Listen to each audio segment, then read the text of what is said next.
Uranium है क्या और इसकी अफजूदगी क्या है? जौहरी बम में यूरेनियम का रिएक्शन कितना तेज होता है और कितने बड़े धमाके होते हैं? यूरेनियम की अफजूदगी के पीछे मुख्तलिफ ममालिक क्यों भाग रहे हैं? जौहरी हथियार बनाने के लिए कितनी अफजूदा यूरेनियम दरकार होती है? एक तरफ 1 किलोग्राम यूरेनियम और दूसरी तरफ 3 मिलियन किलोग्राम कोयला जलाया जाए तो एक जैसी एनर्जी पैदा होगी।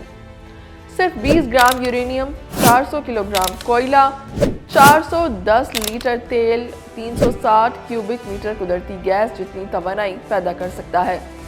आखिर यूरेनियम किस बला का नाम है? तो आइए जानते हैं। यूरेनियम एक भारी कुदरती धात है जो चट्टानों, मिट्टी, जमीन की तह और समंदर के पानी में पाई जाती है।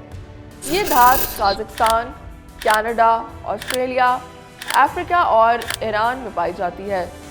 यूरेनियम का 99% हिस्सा यूरेनियम 238 पर मुश्तमिल होता है जो कि जौहरी रिएक्शन पैदा करने के काबिल नहीं होती। लेकिन इसमें मौजूद यूरेनियम 235 ऐसा नायाब आइसोटॉप है जो कि इंतहाई कीमती है और जो कुल यूरेनियम का 0.7% हिस्सा होता है।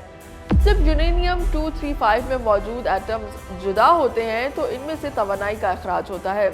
जौहरी पावर प्लांट्स में ऐसी तवानाई को इस्तेमाल करके बिजली पैदा की जाती है, लेकिन एक जौहरी बम में इसका रिएक्शन बहुत ही ज़्यादा तेज़ होता है, बेकाबू, और इसके नतीजे में बड़े बड़े धमाके होते हैं। यूरेनियम की अफजूदगी असल में होती क्या है? बिजली और हथियार की तैयारी में यूरेनियम 235 की मिकदार बढ़ाने के लिए काम किया जाता है और इसी अमल को अफजूदगी कहा जाता है। यूरेनियम की सतह और अफजूदा शुदा मिकदार ही इस बात का तयन करती है कि इसे पुरअमन मकासद के लिए इस्तेमाल किया जाना चाहिए या फिर अस्करी मकासद के लिए। और जौहरी हथियार बनाने के लिए 42 किलोग्राम इंतहाई अफजूदा यूरेनियम दरकार होती है। अब सवाल यह है कि यूरेनियम से यूरेनियम 235 किस तरह से अलग की जा सकती है। यूरेनियम को अफजूदा करने के लिए सेंट्रीफ्यूजेस का इस्तेमाल किया जाता है जो गैस की शक्ल में यूरेनियम से यूरेनियम 235 और यूरेनियम 238 को अलहदा करता है। अब जब यूरेनियम को अफजूदा किया जाता है तो यूरेनियम कौन सी कैटेगरी में डिवाइड होता है? नंबर 1 पर है कुदरती यूरेनियम। इसमें 0.7 फीड यूरेनियम 235 मौजूद होती है जो तवानाई की पैदावार और बम बनाने के लिए नाकाफी है। नंबर 2 पर आती है कम अफजूदा यूरेनियम।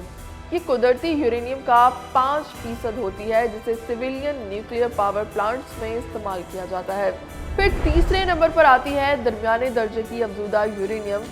इसकी 20% मिकदार का इस्तेमाल रिसर्च रिएक्टर्स में होता है। यूरेनियम की इस किस्म का इस्तेमाल मेडिकल आइसोटॉप्स की तैयारी, साइंसी तजुर्बात और इंडस्ट्रियल मशीनरी की तैयारी में किया जाता है।